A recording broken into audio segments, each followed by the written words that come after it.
با نام و یاد خدا سلام عرض می‌کنیم خدمت شما همراهان کانال اخبار و کتاب‌های ریاضی در ادامه سلسله جلساتی که پیرامون هندسه اقلیدوسی 3-4 جلسه‌ای صحبت کردیم. امروز می‌خوایم راجع به تاریخچه هندسه نااقلیدوسی صحبت کنیم. در خدمت جناب آقای دکتر کیانی هستیم. سلام عرض می‌کنم خدمت شما. سلام خدمت شما و عزیزانی که قرار بعد برنامه انشالله ببینن و امیدوارم که مفید باشه. تاریخچه مختصری می‌خوایم راجع به هندسه نااقلیدوسی صحبت کنیم.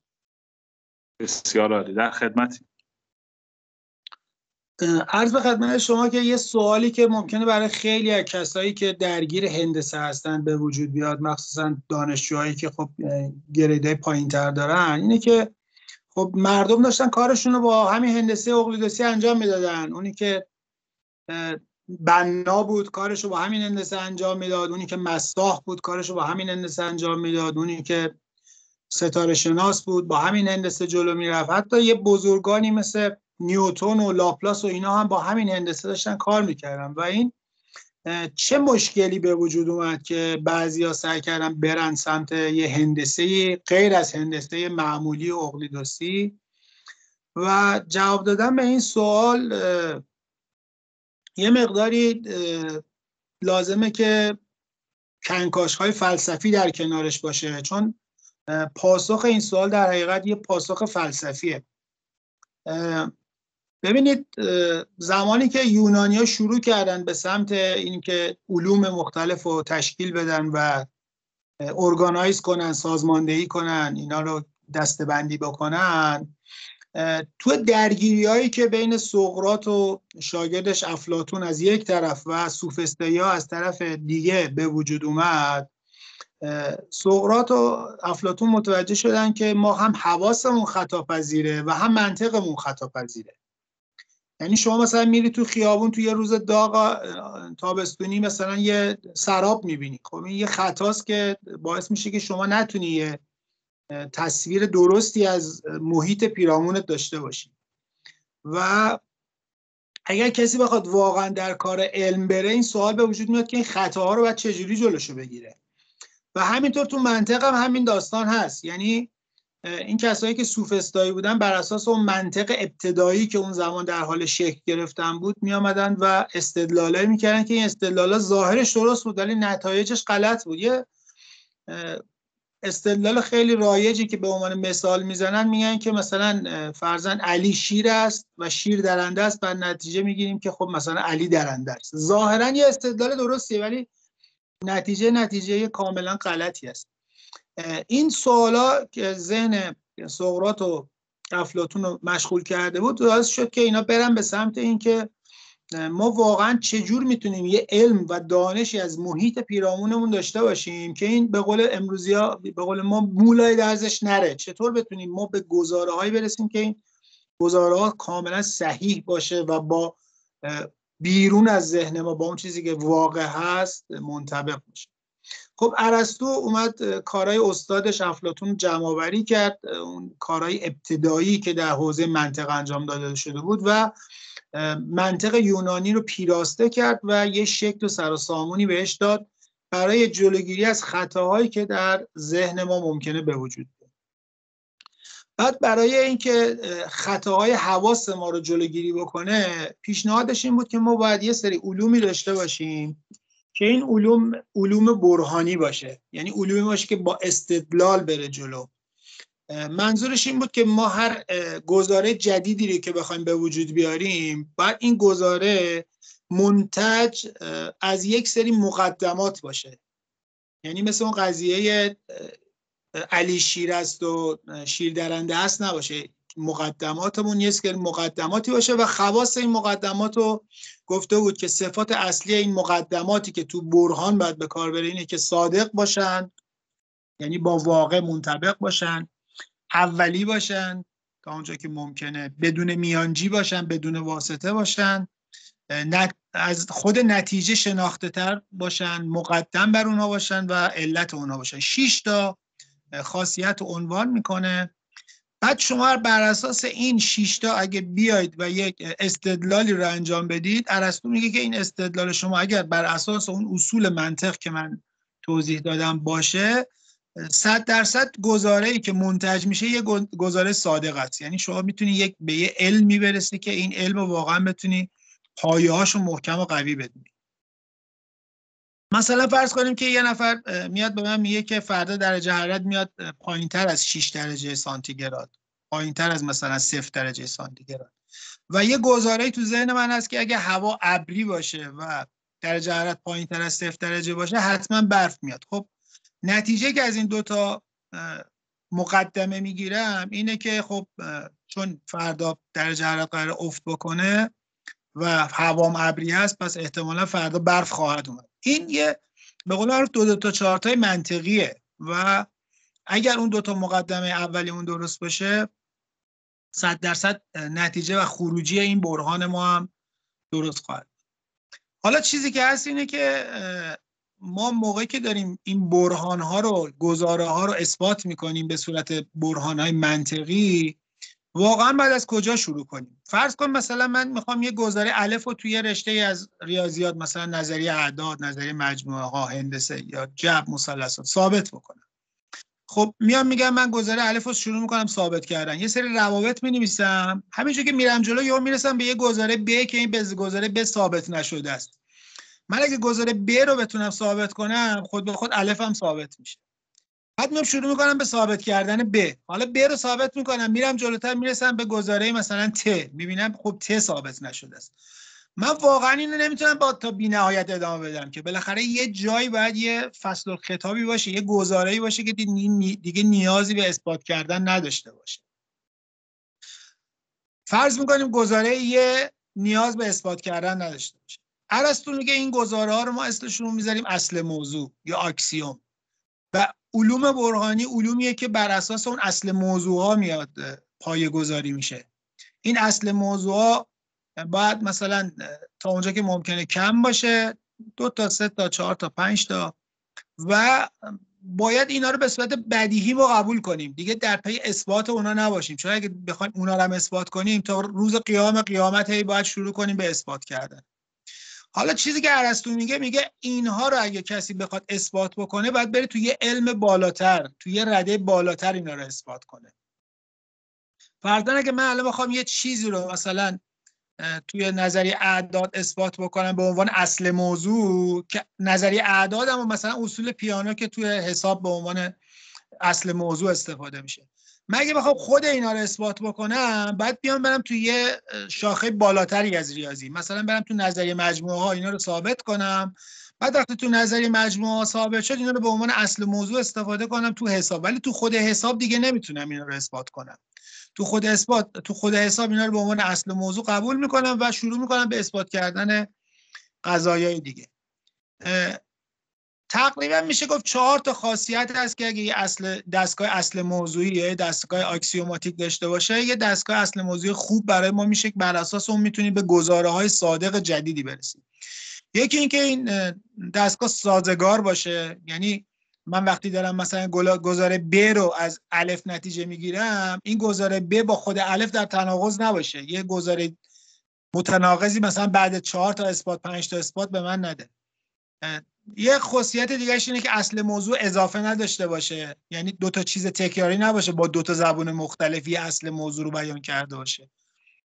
بعد یکی اینکه قضیه تمامیت توی اون دستگاه اصل موضوعیه، یعنی شما وقتی شروع کردی مثلا یه گزاره یا تو هندسه یا تو مثلثات ثابت میکنی، اون گزاره تو اون دستگاه یا قابل اثبات باشه یا کاملا قابل رد باشه، یه حالتی نباشه که این وسط ما پا در هوا مونده باشیم که بدونیم بالاخره این گزاره رو بعد چیکار کنیم.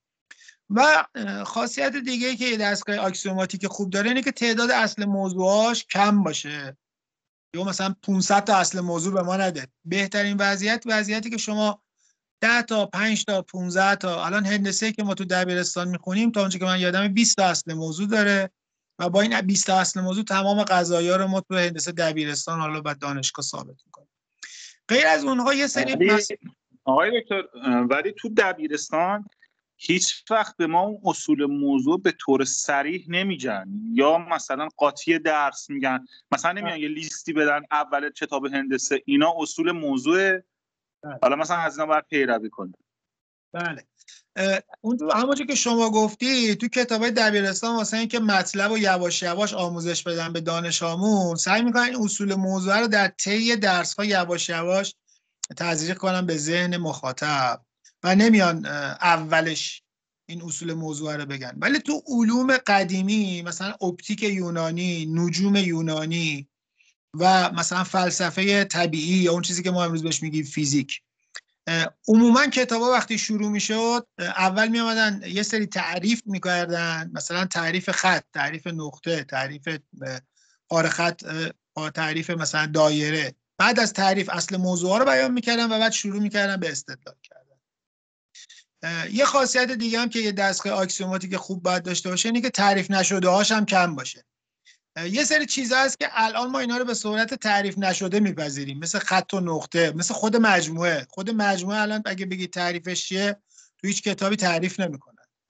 ولی هرچی اینا تعدادش کمتر باشه و بر اساس اینا بیایم چیزای دیگر رو تعریف بکنیم، این دستگاه اصل موضوعیمون دستگاه اصل موضوعی بهتری میشه.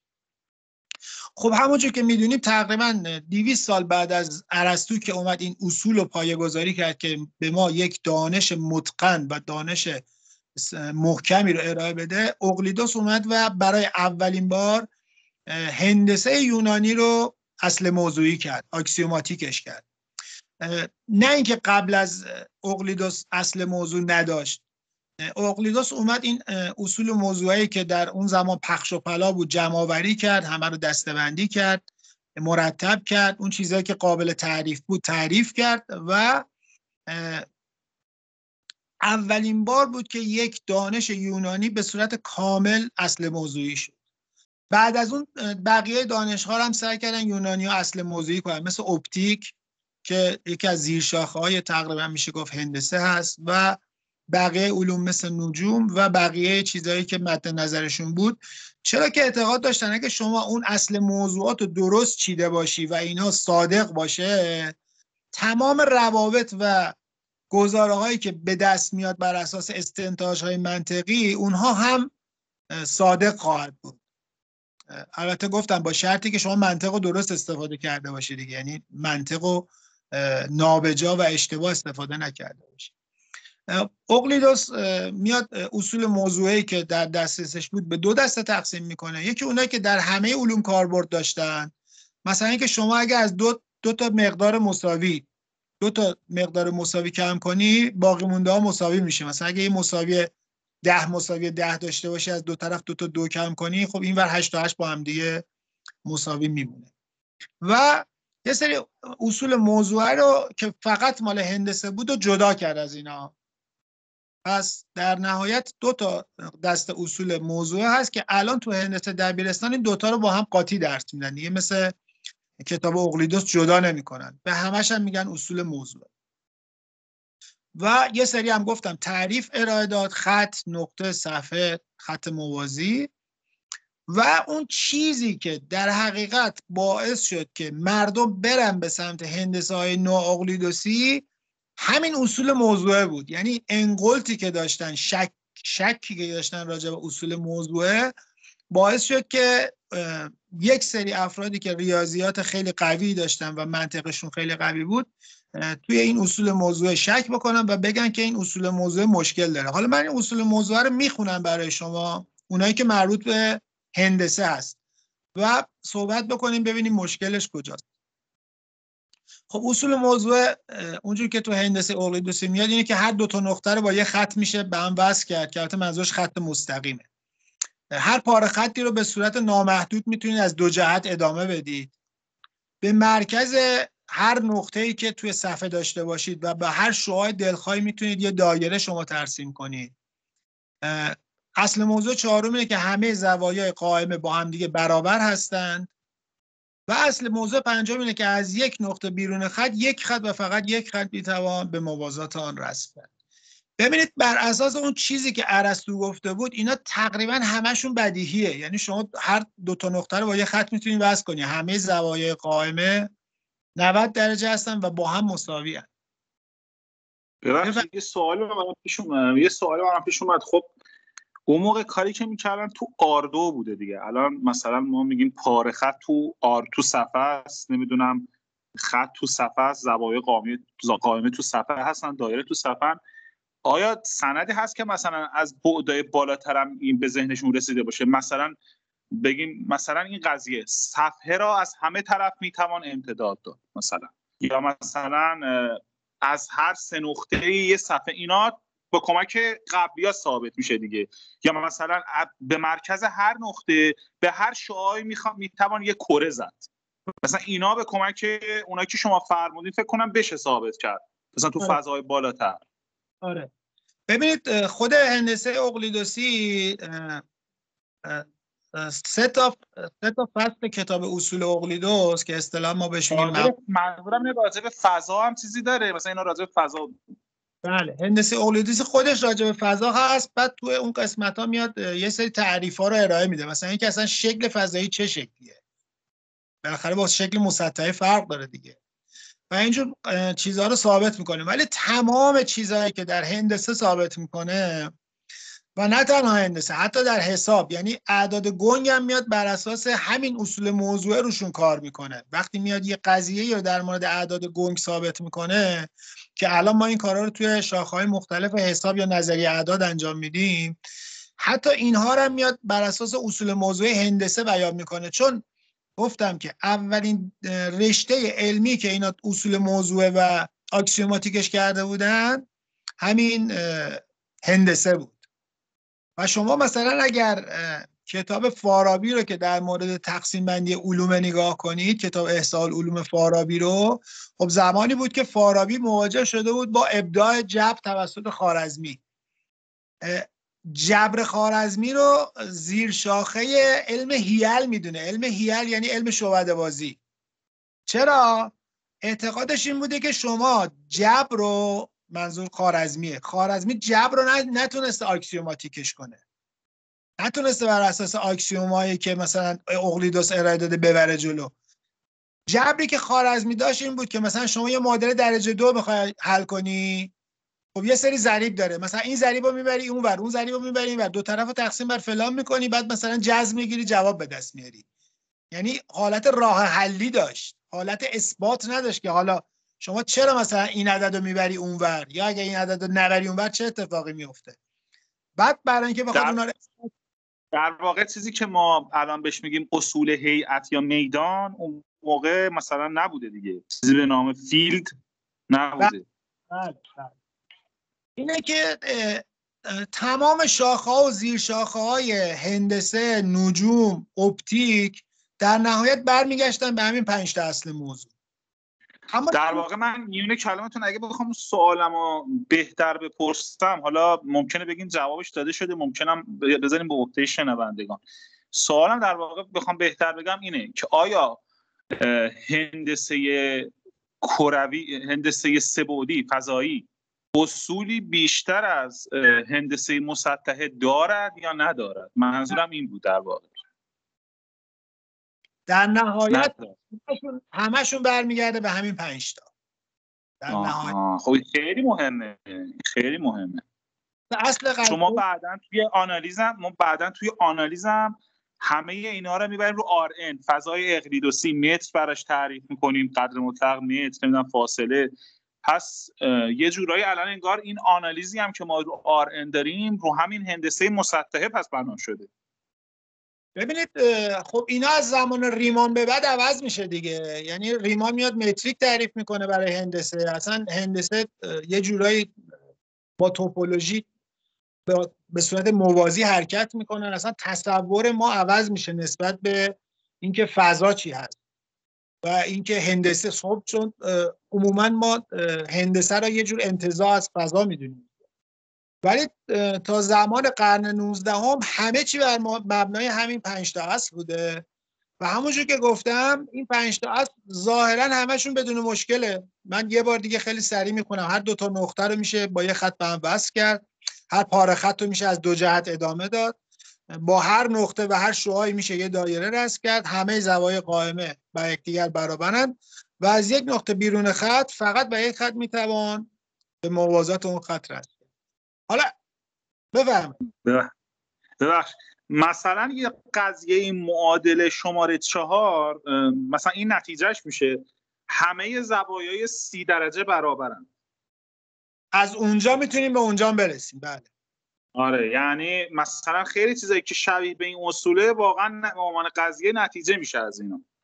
ببینید چیزی که هست باید یادتون باشه هنوز درجه رو توی هندسه اقلیدوسی ما نداریم.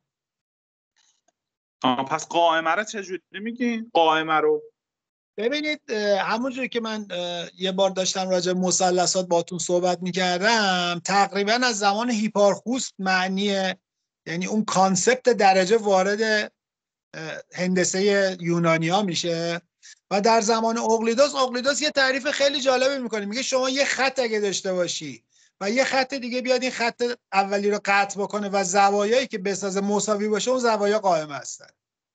خیلی تعریفش هوشمندانه است، خیلی هوشمندانه است. یعنی بدون استفاده از درجه بگه این نیم صفحه رو نصف کنه میگم. دقیقاً. بعد خود همین که زوایای قائمه با یکدیگر برابر هستند به شما خیلی چیزهای دیگر رو اجازه میده که انجام بدی. مثلا میتونی یه مثلث قائم الزاویه رو از یه جا برداری ببری بذاری یه جای دیگه و مطمئن باشی که شکلش به هم نمیخوره. البته اقلیدوس همچین حرفی نزده ولی خودتون تو ذهنتون اگه حلاجی کنید میبینید که همین که زوایای قائمه با هم دیگه برابرن، نتیجه میگیریم که زوایای دیگه هم با هم دیگه برابرن. بعد شما اگه یه مثلث داشته باشی که یه ضلعش مثلا قائمه باشه، یه زاویه‌اش 30 درجه باشه، یه زاویه‌اش قائمه باشه، خب اینو میتونی جابجاش کنی یا کوچیک و بزرگش کنی، متشابهش ببینی چقدر میشه و اینجور چیزا. از تو این جلسه الان بحث ما سر اصل پنجمه که از هر نقطه خارج از یه خط میتوان یه خط موازی را. دقیقاً. ببینید اقلیدوس تو کتاب خودش این اصل رو اینجوری بیان نکرد. خب چیزی که اقلیدوس میگه به این صورته: اگر دو تا خط داشته باشیم و این دو تا خط توسط یه خط سومی قطع بشه و اون خط سوم زوایای داخلی که بسازه کمتر از 180 درجه باشه، اون دو تا خط اولیه ما یه جایی بالاخره هم دیگه رو قطع میکنن. هر چقدر که کششون بدیم، ادامهشون بدیم، امتدادشون بدیم، حالا ممکنه 2 سانتی متر اونورتر، ممکنه 2 کیلومتر اونورتر، اینش اصلا مهم نیست. مهم اینه که خط سومی وقتی دو تا خط رو قطع میکنه زوایای داخلی که به وجود میاره از 180 کمتر باشه. حالا این گزاره به این طولانی بودن که اگر و امام وسطش هست به هیچ وجه مثل اون چارتای قبلی نیست که بدیهی هست. اون چارتای قبلی همشون یه دونه جمله بودن، یه جمله خیلی ساده خبری بودن. دو تا نقطه داری با یه خط میتونی اینا رو هم بس کنی، تموم شده رفت. ولی این خودش اصلا شکلی قضیه است، انگاری که میشه ثابتش کرد، انگار که یه نفر باید پیداش خود اینو ثابتش بکنه. و این کدوم دارین میگن؟ پنجمی اصل توازی. یه بار دیگه میخونم براتون: اگر دو خط توسط یک خط قطع شوند و مجموع زوایای داخلی در یک طرف کوچکتر از 180 درجه باشد، آنگاه آن دو خط همدیگر را قطع میکنند وقتی که امتدادشون. این الان نتیجه اونه که گفتین از هر نقطه خارج از یک خط میتوان. این اصل اون چیزیه که اقلیدوس تو کتابش نوشته. پس این که گفتین اصل پنجم اقلیدوس اینه. اونی که اول گفتین یه جورایی معادله با اینه احتمالاً. دقیقاً. اونی که من اول گفتم اصله که به نام پلیفیر معروفه، یه ریاضیدان قرن 18 انگلیسی بوده که اونو به خاطر اینکه ساده تره به عنوان هم‌عرض قرار میده جای اصل اقلیدوس، جای اصل پنجم اقلیدوس. و الان هم تو کتابای درسی ما همون اصل پلیفیر رو داریم میخونیم به عنوان اصل اقلیدوس. ولی بازم با اینکه معادلش کردند و راحت ترش کردند، بازم یه نفر پیدا شد و تشکیک ایجاد کرد، گفت ممکنه نشه یه جور دیگه بشه.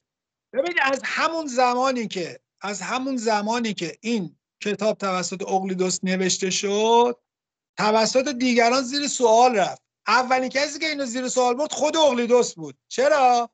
چون اقلیدوس تو 8 تا قضیه از این اصل استفاده نکرده، با اینکه میتونسته استفاده کنه. از قضیه اول تا قضیه 28م کتابشو جاهایی بوده که از این اصل میتونسته استفاده کنه و اثباتش خیلی سریعتر و راحتتر به نتیجه برسه. ممکنم هست اصلا آقای دکتر از اول اینا نذاشته بوده، بعد به قول شما رسیده مثلا به قضیه 29 دیده یه چیزی نیاز داره اینو اضافه کرده. ممکنه.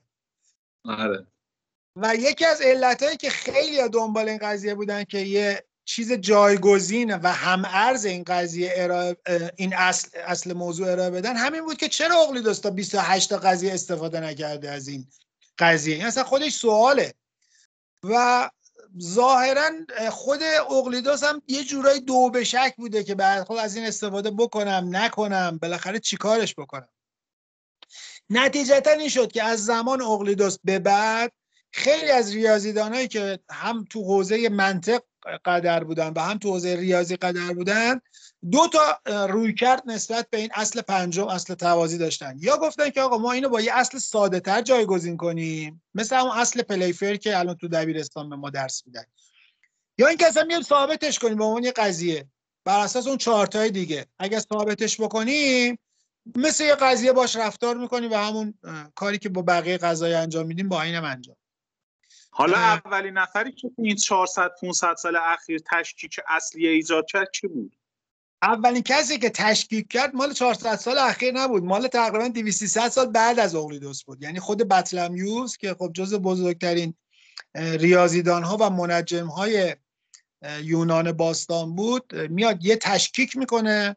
ولی خب ما تشکیک بطلمیوس رو خودش رو نداریم، بلکه پروکلوس که در قرن پنجم یه شرحی بر کتاب اصول اقلیدس می‌نویسه، یعنی تقریبا نزدیک 700-800 سال بعد از اقلیدس، میاد میگه که بطلمیوس برای این اصل ایراد گرفته. و خود پروکلوس هم چیزی که جالبه، تعریف اقلیدس از خطوط موازی رو زیر سوال میبره. ببینید خطوط موازی رو اقلیدس اینجوری بیان میکنه که اگه دو تا خط داشته باشیم و اینها رو تا بی‌نهایت امتداد بدیم، حالا چه از این جهت چه از اون جهت، و این دو تا خط به هم دیگه نرسن، این دو تا خط موازی هستند. پروکلوس اینو زیر سوال میبره، میگه شما اگه یه دونه حضلولی داشته باشی و یه مجانب داشته باشی، خب این دو تا هم دیگه رو قطع نمیکنن، تا بی‌نهایت هم ادامهش بده. این دو تا هم دیگه رو قطع و موازی هم نیستن. پس این تعریفی که داره اقلیدس از خطوط موازی انجام میده یه تعریف ناقصیه. بعد خود پروکلوس میاد میگه که من یه اصل موضوع جدید میذارم جای اصل موضوع پنجم، اصل توازی، که این اصل موضوع به نظر من بهتره و این گزاره رو ارائه میده که هر خط بر همه خطوط موازی یا عمود است یا بر هیچ کدوم عمود نیست. یعنی مثلا اگه شما 3 تا خط موازی داشته باشی یا 2 تا خط موازی مثل ریل قطار داشته باشی و یه خط دیگه داشته باشی، یا بر جفتش عموده یا بر جفتش عمود نیست.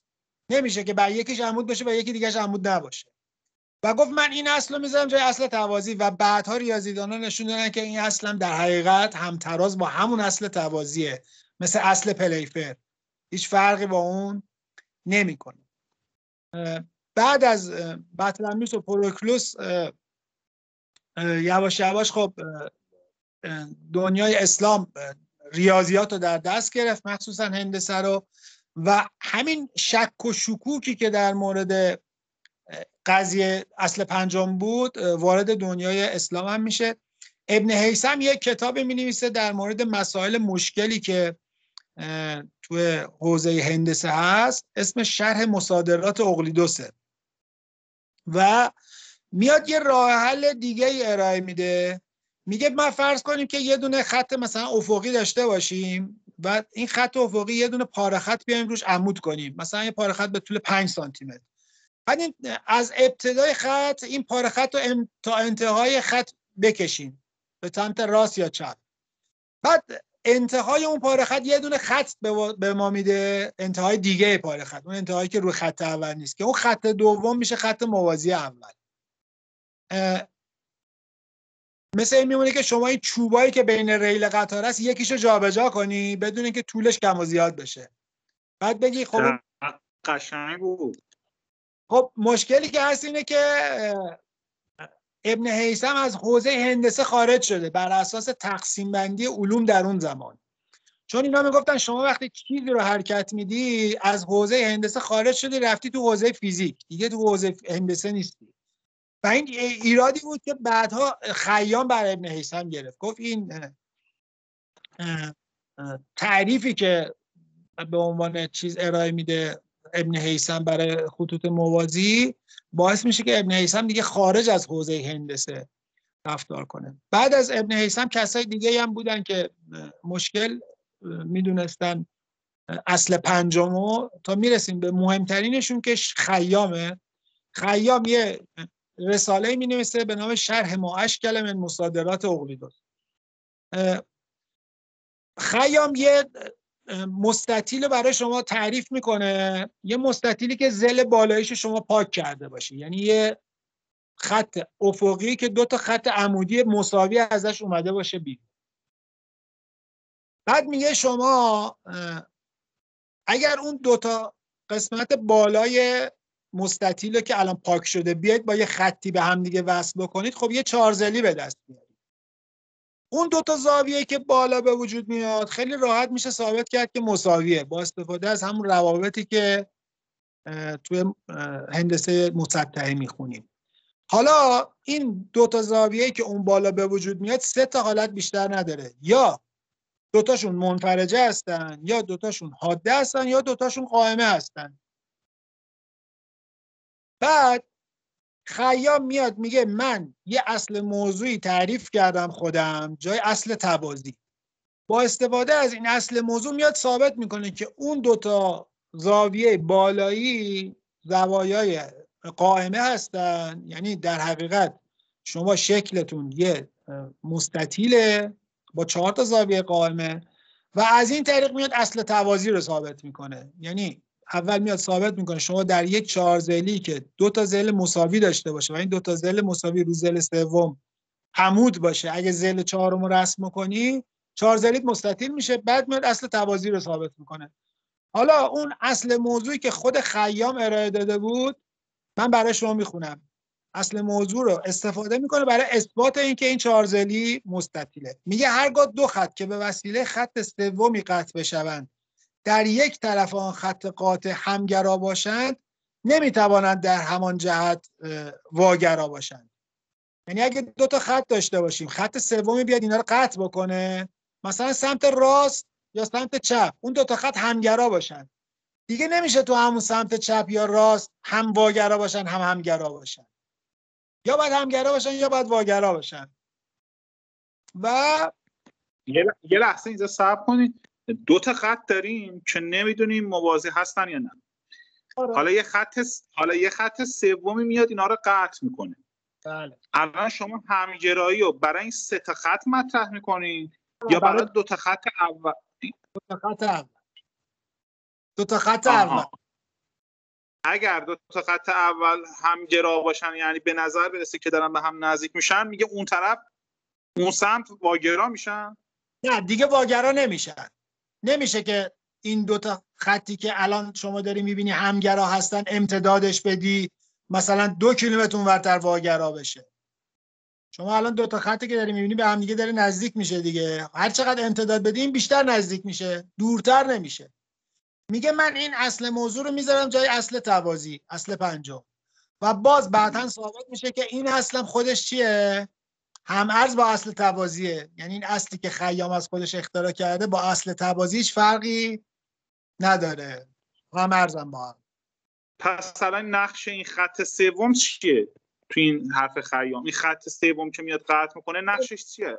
یه شاخصیه که به شما نشون میده که سمت چپ اون یا سمت راستش همگراست یا واگراست. میشه یه بار دیگه بخونیدش؟ ببخشید. هرگاه 2 خط که به وسیله خط سومی قطع بشوند در یک طرف آن خط قاطع همگرا باشند نمیتوانند در همان جهت واگرا باشند. ببین شما یه قیف رو یه خط میاد اینو قطع، یه طرف قیف همگرا میفته یه طرف قیف واگرا میفته دیگه، درسته؟ اون طرفی که همگراه دیگه همگرا میمونه تا ابد. یه جورایی میخواد بگه که اگه قطع کنن همه دیگه قطع میکنن، یعنی یه خورده یه حالیه. آره. و با استفاده از این میاد ثابت میکنه که شما اون چهارزلی که بهتون گفتم، اون مستطیلی که بالاشو برداشتید، مستطیلی که مثل جعبه‌ای که در نداره، اگه اون درشو بذارید در نهایت به یه مستطیل میرسید. اینو ثابت میکنه. بر اساس اون میاد اصل توازی رو ثابت میکنه. یعنی در حقیقت چیکار کرده؟ دور زده. از نظر منطقی دور زده، چون اون اصل اولیه که انتخاب کرده بود خودش همتراز با اصل توازی بوده. یه چیزی هم هست الان، این تعریف همگرایی هم خودش یه داستانیه. شاید منظورش به هم رسیدن باید بگه، یعنی قطع کردن، همون قطع کردن. آره، من به قول معروف به زبون امروزی نوشتم دیگه. همدیگر از یه طرف قطع میکنه، از یه طرف قطع نمیکنه. آقای دکتر اینا رو اگه بخوام به زبان فارسی توی کتاب بخونیم چه کتابی کتاب هست فکر کنم اسم نویسندش گرینبرگ باشه یا همچی چیزی. من کتابش رو دارم. تحلیه رو میگی، هندسه ناقدوسی دیگه. آره من کتابش رو دارم. حالا که عکس دایر است، یه سری جغد و این یه سری خفاش هست تو هم میفرستم براتون اگه قبلا تو گروه نذاشته باشید. نه دارمش. آره. بعد از خیام خواجه نصیر میاد همون کار خیام رو ادامه میده توی یه رساله به نام الشافیه. خواجه نصیر هم یه اصل جدیدی واسه خودش ابداع میکنه، میگه من این یه اصل موضوعی پیدا کردم که این اصل موضوع رو میتونیم جای اصل توازی بذاریم و این اصل توازی که خواجه میگه اینه: هر دو زاویه که مجموع آنها کمتر از 180 درجه باشن میتونن زوایای یک مثلث باشن. بعدن ثابت میشه که اینم باز با اصل توازی هم‌ارزه. بعدن ریاضیدانا ثابت میکنن که این با اصل توازی هم‌ارزه، هیچ فرقی نداره. حالا اینم یه بعدی که داره اصلا موضوعیت توازی توش مطرح نمیشه. نه دیگه اصلا نیازی نمیدیده که بره سراغ توازی، چون میخواسته همون مسیر خیام رو ادامه بده و همون چهارزلی خیام رو کامل کنه. خیام که اون دوتا زاویه بالایش قائمه هستن به این نتیجه برسه که اصل توازی رو اثبات بکنه. یه چیزی هم بگم حالا برای دانش آموزانی که این بحثا دارن دنبال میکنن، همینطور که در این اصل تشکیک شده ممکنه یه روزی هم یه آدم نابغه‌ای پیدا شه که در یکی دیگه از اصول اقلیدس تشکیک کنه و یه هندسه دیگه ایجاد کنه. یعنی اینجوری نیست که ما فکر کنیم خیلی قرصا محکمه. البته این به معنای غلط بودن این سیستم نیست، یه سیستمیه داخل خودش یه سری اصول داره، قضایاش درستن. هندسه ناقلیدوسی هم یه سیستم دیگه است. حالا ممکنه یکی بیاد یه سیستم دیگه درست کنه که مثلا اصل سوم توش برقرار نباشه یا به شکل دیگه‌ای باشه. بفهم. اوایل قرن 16 یه ورژنی از اصول اقلیدس که اینو خواجه نصیر اومده بود تصحیح کرده بود به قول ما امروزی‌ها و اینو منقح کرده بود و پالایشش کرده بود به دست اروپایی‌ها میرسه و اصطلاحاً اینو بهش میگن نسخه اصول چاپ روم، چون تو روم اولین بار چاپ میشه با دستگاه چاپ و به زبان عربی هم هست این نسخه. بعدا مشخص میشه که این مال خود خواجه نیست، ولی بسیار از خواجه اثر گرفته، بسیار قسمت‌های زیادش نوشته‌های خواجه است، ولی اصل اون چیزی که خواجه نصیر نوشته بود نیست. بعد این کتاب اصول اقلیدس که اصطلاحاً بهش میگیم تحریر اصول اقلیدس در توسط یه نفری به نام والیس خونده میشه. والیس علاقه‌مند میشه به این مسائلی که توی اون کتاب مطرح شده بود در مورد اصل پنجم و اون شک و شبهه‌ای که خواجه نصیر تو به قول معروف تو ورژن خاص خودش از اصول ارائه داده بود.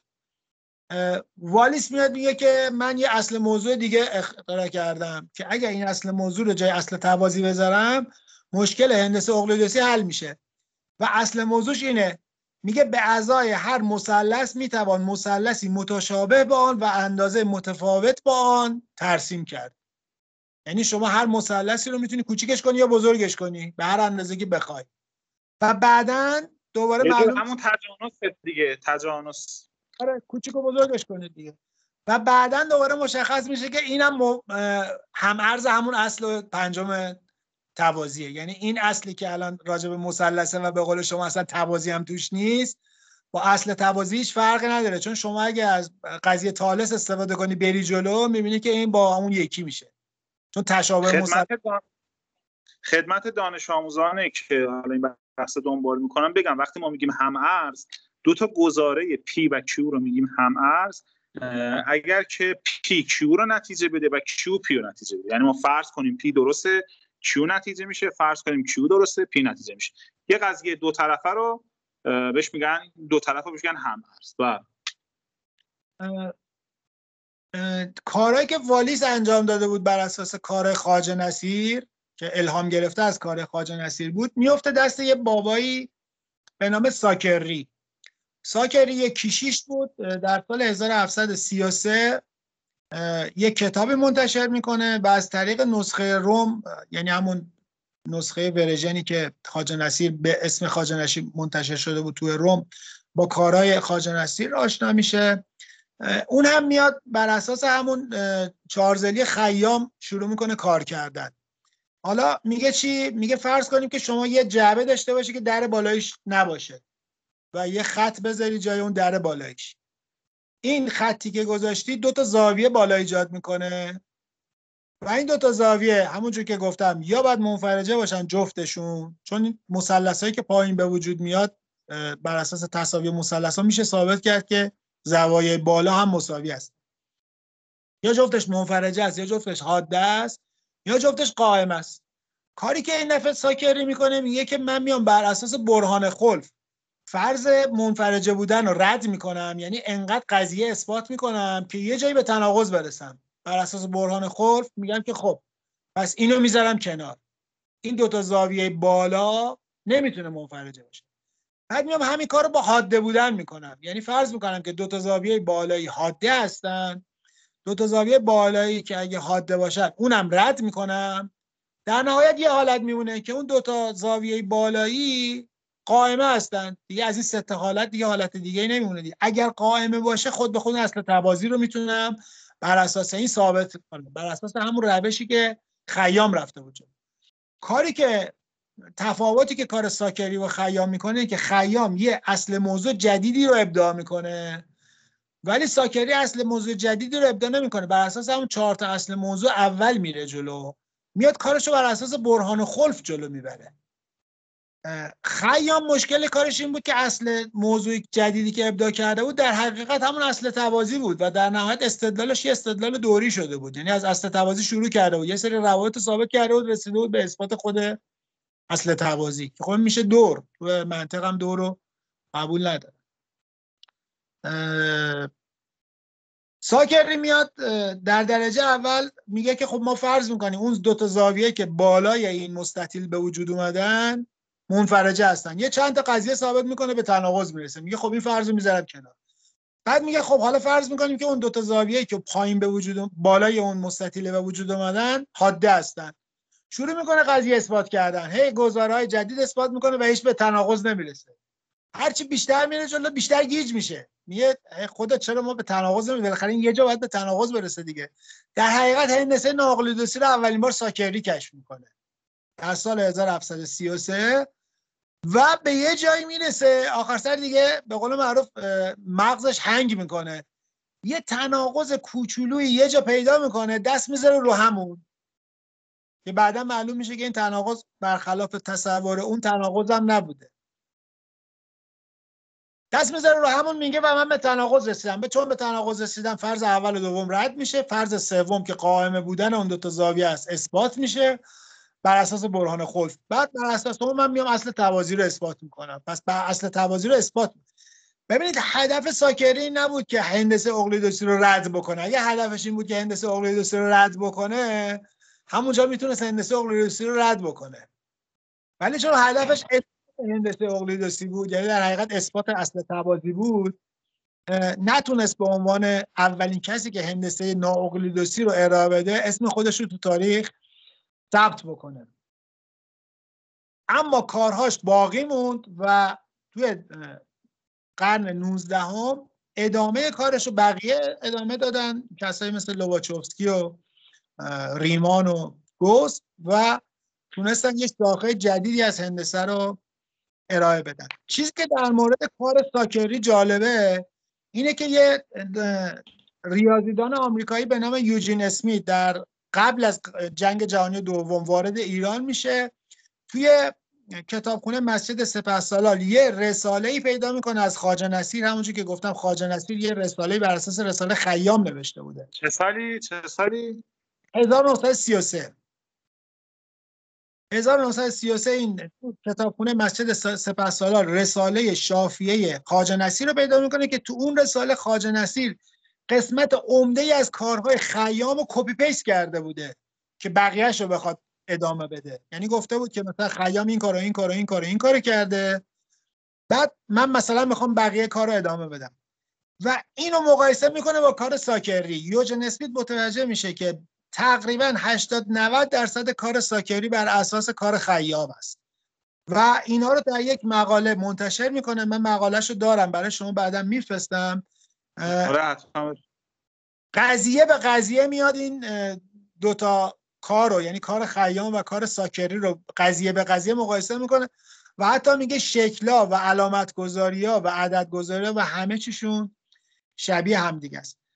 اسمیت به این نتیجه میرسه که ساکری از طریق کارهای والیس با خواجه نصیر آشنا شده و از طریق کارهای خواجه نصیر هم با کارهای خیام آشنا شده. این چیزی که نتیجه گیری اسمیت است. ولی الان این نظریه رو یه سری غلط میدونن و رد میکنن و فکر میکنن که ساکری با روش‌های دیگه‌ای با کار خیام آشنا شده. حالا این خیلی موضوع مهمی نیست برای ما. آره. در واقع یه چیزی بگم اینجا، یه پرانتز اینجا بکنم، شما یه استراحت کوچیک بکن. به نظر من ببین دو تا حالت هست. اینکه واقعا کپی کرده که خب اون موقع شاید کپی نکرده، تو بعضی جاها اختلافاتی هست که نشون میده ساکری رویکردش متفاوت بوده. ممکنه چون یه ضرب المثل چینی نمیدونم ژاپنی میگه که هر وقت یه گل بنفشه یه جای دنیا رویش پیدا کنه، یه گل بنفشه عین همون یه جای دیگه رویش پیدا کنه. یعنی ممکنه توارد هم هست، یعنی ممکنه چیز هم باشه، ولی ما هم نباید زیاد حالا ارق نسبت به خیام و نمیدونم خواجه نصیر و اینا داشته باشیم. یعنی همونطور که مثلا ملیت گاوس و ریمان و لوبوتوفسکی و ساکری برای ما زیاد فرقی نداره که کدوم کجایی، اینا هم باید به عنوان دوتا دانشمند خیام و خواجه نصیر و اینا رو بهشون نگاه کنیم. چون بعضی از ایرانی‌ها دیدم خیلی حساسن، مثلا چه میدونم یه بنده خدایی میگفت نمیدونم انتگرال هم ایرانی‌ها کشف کرد. یعنی اینجوری نباید باشه که ما فکر کنیم همه چی رو باید به خودمون، یعنی چیز سودی نداره. میدونید چی میگم؟ بله. بفهم.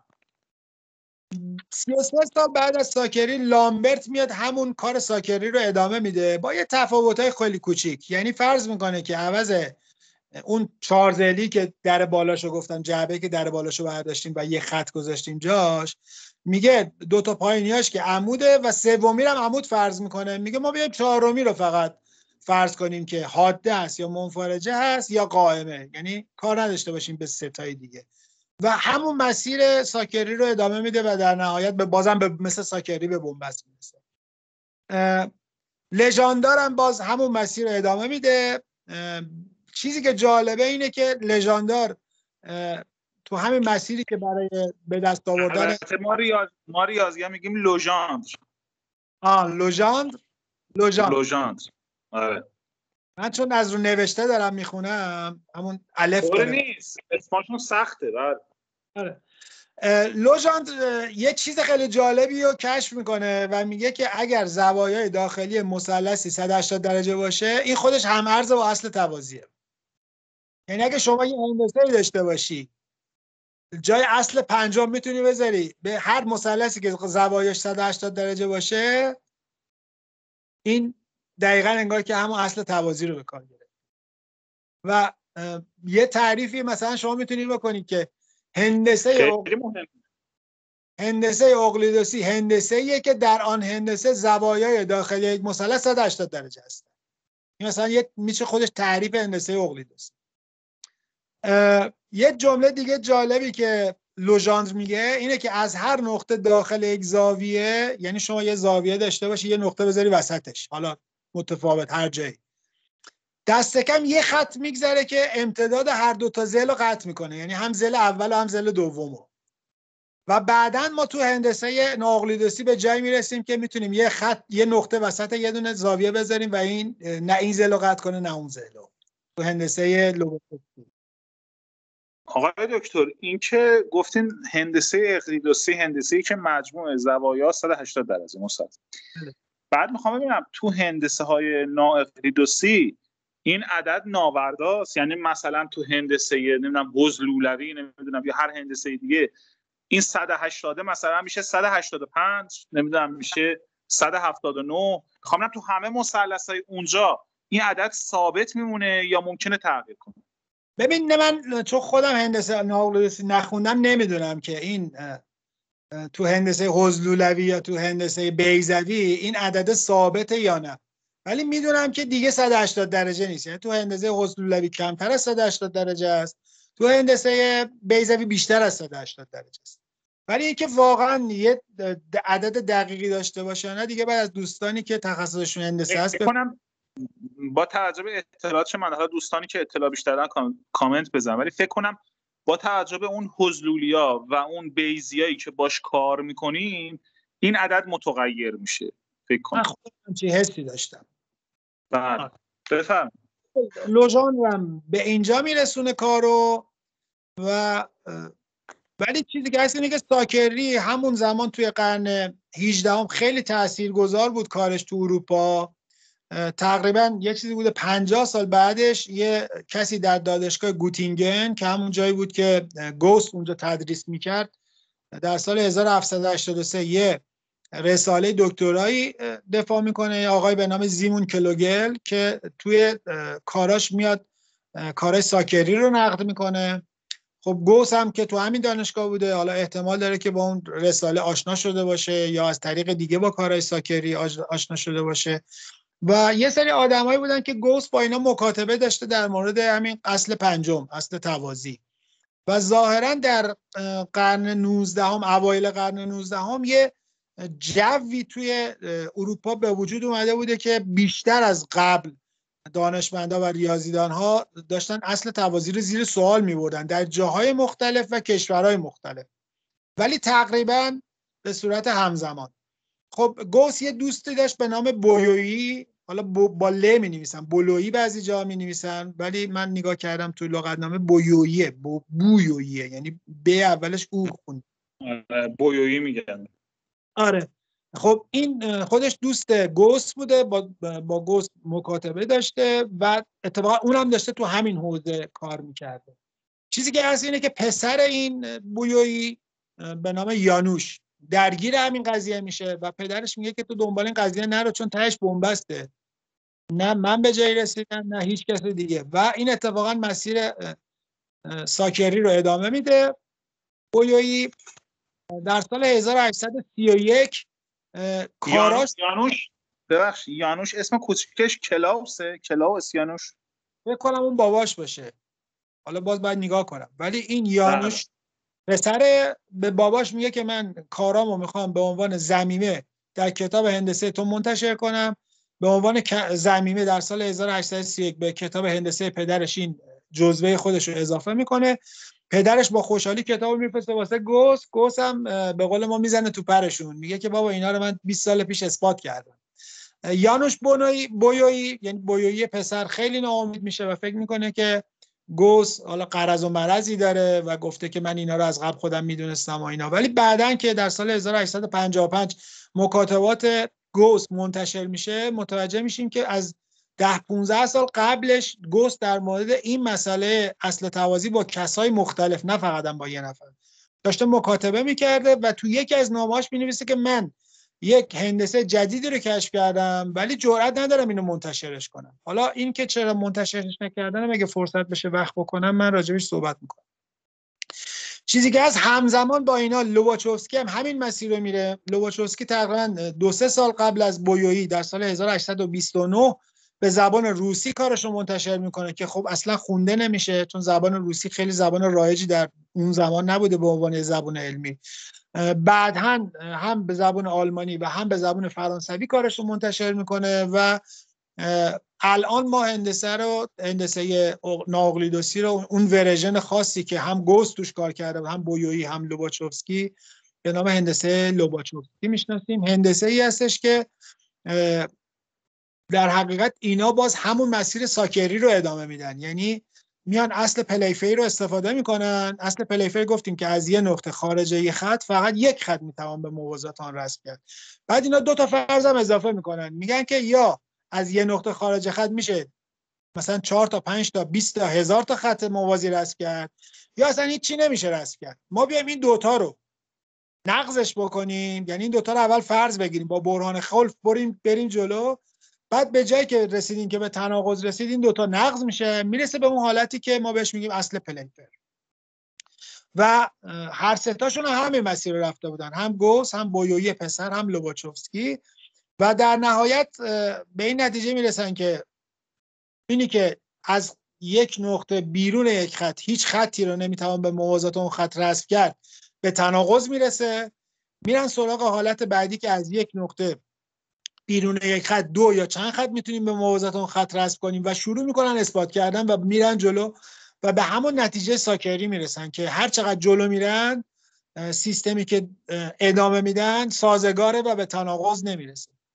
چیزی که هست اینه که نه گوس نه بویویی و نه لوباچوفسکی هیچ کدوم نمیتونن سازگاری این دستگاه جدید هندسی خودشون رو اثبات بکنن. فقط اینا متوجه میشن که این سیستم ناسازگار نیست، ولی سازگار بودنش رو بعدها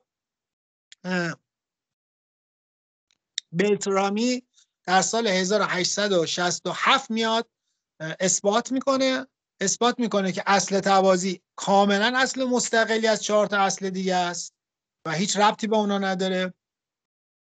اثبات میکنه که اصل توازی قابل اثبات نیست، باید به عنوان اصل موضوع شما قبولش کنید، و سازگاری هندسه حضلولوی رو اثبات میکنه. من خیلی خلاصه راجع به هندسه لوباچوفسکی، چون میگم خودم هم کارم هندسه نیستش، صحبت میکنم. یه چیز جالبی که داره اینه که تشابه توش بی‌معنیه، یعنی شما از جایی نمیتونی عکس بگیری. عکس گرفتن در حقیقت کوچیک کردن یه منظره است دیگه، یه شکل متشابه از یه منظره بزرگتر. بعد شما میتونی داخل یه زاویه یک نقطه‌ای به وجود پیدا کنی که این نقطه رو وقتی ازش خطی رسم میکنی این خط دو تا زل زاویه رو قطع نمیکنه. و یه نکته خیلی جالبی که در مورد هندسه لوباچوفسکی هست اینه که یک زاویه یه مثلث میتونه طول یه مثلث متساوی الاضلاع، یک زاویه مثلث متساوی الاضلاع میتونه طول یک زل مشخص کنه. یعنی که شما توی هندسه لوباچوفسکی یه پاره خط رو میتونی با کمک یک زاویه مشخصش بکنی، چون توی مثلث متساوی الاضلاع طول یک زل رو میتونیم با زاویه به وجود بیاریم. به این نتیجه میرسیم که خود پاره خط رو میتونیم با استفاده از زاویه مشخص کنیم. حالا اینا به قول معروف جزئیات قضیه است. در سال 1800 یه نکته جالب بود این که تو هندسه اقلیدوسی طول و زاویه مستقل از هم و کلا حالا تا قبل از این هندسه نااقلیدوسی هندسه یعنی فهمیدن طول و زاویه. و خیلی جالب بود که اصلی که گفتین. بعد یه سوالی، آیا مسائلی بودند که در هندسه اقلیدوسی، خیلی کوتاه بگید، مسائلی بودند که در هندسه اقلیدوسی لاینحل بودند، سخت بودند و در هندسه نااقلیدوسی آسون ثابت میشن، یا بالعکس در هندسه اقلیدوسی آسونن ولی در نااقلیدوسی لاینحلن، سختن، یا حالا هر اسمی که بگم؟ راستش من نمیدونم جواب سوالتون رو و میشه بعداً یکی از دوستانی که تو حوزه هندسه کار کرده بیاد یه مثلا تسلیس زاویه خب تو هندسه اقلیدوسی حل نشده است دیگه. آره، تسلیس زاویه رو ببینید، شما میتونید تسلیس زاویه رو تقلیلش بدی به یه معادله جبری در نهایت، بعد یه معادله درجه سوم میشه که ریشه حقیقی نداره، به خاطر همینه که شما نمیتونی حلش کنی. یعنی تسلیس زاویه رو تو هندسه ما ردش نمی‌کنیم، ما تسلیس زاویه رو تو جبر داریم ردش می‌کنیم. ما تبدیلش آره در واقع تسلیس زاویه در هندسه احداثی امکان پذیر نیست، بنا به این دلیلی که شما گفتین، ولی ممکنه در هندسه ممکنه نمیدونم، من نمیدونم. اینو میگم یکی از دوستان کارش هندسه هست، ان شاءالله فرصت بشه در مورد این چیزا باهاش صحبت کنیم، خیلی به نظر من جالب میشه. یعنی تفاوت‌های بین هندسه اقلیدوسی و هندسه ناقلی. تقریبا 20 سال بعد از بویایی، ریمان در سال 1854 میاد اون فرض اولی که رد شده بود و استفاده میکنه که خارج از یک نقطه نمیتوان یک خط موازی با اون، خارج از یک خط اگه یه نقطه داشته باشیم نمیتوانیم یک خط موازی رسم کنیم، و هندسه بیضوی رو به وجود میاره. توی هندسه ریمانی مجموع زوایای داخلی مثلث از 180 درجه بیشتر میشه. این اسمگذاری هم اسمگذاریه که در سال 1871 کلاین انجام میده. اسم هندسه لوباچوفسکی حالا بویایی رو میذاره حضلولوی، اسم هندسه ریمانی رو میذاره هندسه بیضوی، و هندسه اقلیدوسی که همین هندسه معمولی ما هستم اسمشو میذاره هندسه سهموی. این خلاصه یه نکته بگم. داستان. آره یه نکته بگم. خب ببینید یه چیزی که به ذهن میرسه، ببینید حضلولی و بیضی دو تا معادلن دیگه، درسته؟ x2 به روی a2 منهای y2 به روی b2 مساوی 1 یا به علاوه، خب معادلاتش. حالا یه چیز جالب، ما متناظر با دو تا معادله دو تا هندسه متفاوت داریم. خب حالا ممکنه یکی بیاد شاید بشه، یعنی یه شاخه از هندسه است در واقع که حالا بعد ها میره میرم تو هندسه مانیفولد اینا، بعد متناظر با یک معادله دیگه، یه رویه دیگه، خب چه میدونم حالا مثلا سهمی نمیدونم یه معادله دیگه مثلا، حالا آره بیاد مثلا متناظر با اونم یه هندسه ای بشه، درسته؟ یعنی این عظمت ریاضی میرسونه که شما متناظر با دو تا معادله دو تا هندسه دارین و حالا یکی ممکنه یه معادله دیگه بیاد بگه و متناظر با اون معادله هم یه هندسه دیگه داشته باشه. بله ببینید بر اساس اون چیزی که من مطالعه کردم، شما بر اساس یه سری اصول موضوعی میتونی یه هندسه جدیدی رو شروع کنی و بری جلو. فقط مسئله اینه که این هندسه باید سازگار باشه. الان هندسه‌ای که ما به عنوان هندسه حضلولوی، هندسه لوباچوفسکی میشناسیم، ثابت شده برامون که سازگاره و این نکته مهمشه. حالا من اگه بتونم بر اساس یه سری اصول موضوعی دیگه، به قول شما بر اساس یه معادله دیگه یا بر اساس یه رویه دیگه یا بر اساس نمیدونم یه منیفولد دیگه بتونم یه هندسه جدیدی طراحی کنم، تا جایی که بتونم برم جلو و این سازگاریشو بتونم ثابت کنم، فکر نکنم هیچ مشکلی داشته باشه. خلاصه و یه چیز دیگه هم مهمه کاربردشه، یعنی یه چیزی باشه که به درد بخوره. ببینید چی میگم. ببینید کاربردش دیگه بعداً خودش رو نشون میده دیگه. مثلا زمانی که ریمان هندسه‌شو ابداع کرد، هیچ کس فکر نمی‌کرد 50 سال بعد انیشتین بیاد، مثلا 50 سال که بیشتر، نزدیک تقریبا 60 سال 65 سال بعد انیشتین بیاد تو نسبیت ازش استفاده کنه. و خیلی چیزا توی حوزه ریاضیات همین جوریه، یعنی شما یه چیزی رو ثابت می‌کنی، بعد خب کاربردش رو بالاخره دانشمندا، حالا یا کسایی که فیزیک کار میکنن، کسایی که الکترونیک کار میکنن، میان چیز میکنن. چیزی که در هندسه نوآوری خیلی مهمه این نیستش که اینا ثابت شدن یا ثابت نشدن، این بود که اینا یه زلزله‌ای بودن در دنیای ریاضی. چون همونجوری که گفتم ما هندسه رو انتزاعی از عالم محیط اطرافمون میدونستیم و فکر میکردیم خب هندسه همینی که ما داریم میبینیم دیگه، هندسه اقلیدوسی همینی که ما داریم میبینیم.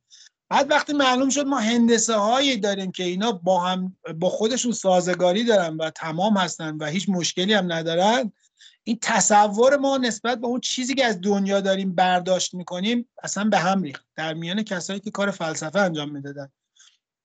و ما 3 تا شاخه اصلی در فلسفه ریاضی داریم. یکی منطق گراییه، یکی شهودگراییه و یکی صورتگراییه. و در حقیقت هر سه اینا عکس العملی بودن به هندسه ناقلیدوسی. یعنی وقتی این بحران، حالت بحران، زلزله، شبه بحران، هر چی که میخواید اسمشو بذارید، به وجود اومد در دنیای ریاضیات که ما هندسه هایی میتونیم داشته باشیم که با شهود ما نمیخونه، با شهود ما جور نیست. کسایی که در اون زمان متفکر بودن شروع کردن به اینکه رویکرد فلسفی به وجود بیارن که این هندسه های جدید هم بتونن توش بگنجونن و خب شاخه‌های مختلف فلسفه ریاضی به وجود اومد که خب اونم ان شاءالله اگه فرصت شد بعداً در موردش با دوستانی که تخصصش فلسفه ریاضی هست صحبت اگه بکنید خیلی خوب میشه.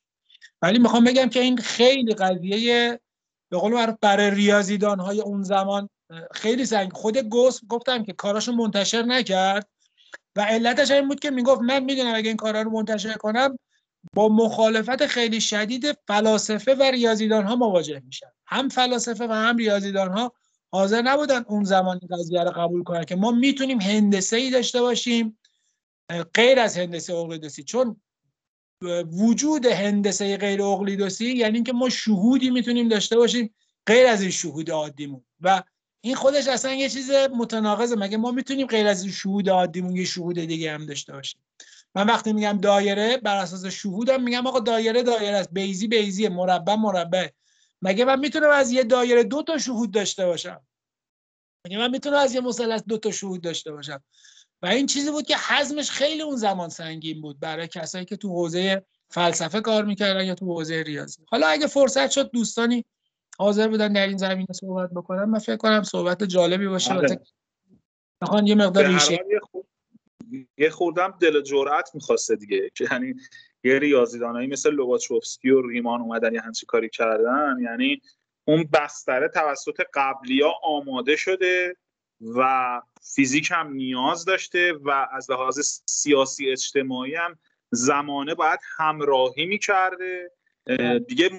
موقعی بوده که همه چی داشته متحول می‌شده، اینم متحول شده و خیلی سخته این کارا رو کردن واقعا. یعنی ریاضیدانای خب شما بحثتون جمع شد یا ادامه داره؟ الان تاریخ به قول هندسه‌های نااقلیدوسی رو گفتیم و دیگه من فکر نکنم مطلبی مونده باشه.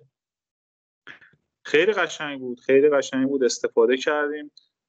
ای کاش حالا یا شما یا یک عزیزی هم بیاین باهاش راجبه بعد از این صحبت کنیم، یعنی کارایی که بعد از هندسه نااقلیدوسی شد و منجر به پدید اومدن هندسه‌های جدیدی شد، مثلا هندسه منیفولد یا شاخه‌های جدیدی تو ریاضی که مجردتر هستن، که اونا خب یه سری پیچیدگی‌های عجیب و غریبی دارن که واقعا دونستن و بیان کردنش نه راحته نه در واقع یه خورده دست‌اندازهای خاص خودشه داره. خیلی ممنون، واقعا کیف کردم. خواهش می‌کنم. عصر زمستونی ما رو بهاری کردیم و امیدواریم که بقیه دوستانم این ویدیو رو که میبینن استفاده کنن. ما این ویدیو رو در آپارات و یوتیوب قرار میدیم و لینکش رو در کانال اخبار کتاب‌های ریاضی میذاریم. خیلی ممنونم از شما. امیدواریم که بتونیم این جلسات ادامه بدیم و برای دوستان هم مفید بوده باشه. در پایان همه شما عزیزان رو به خدای بزرگ میسپارم.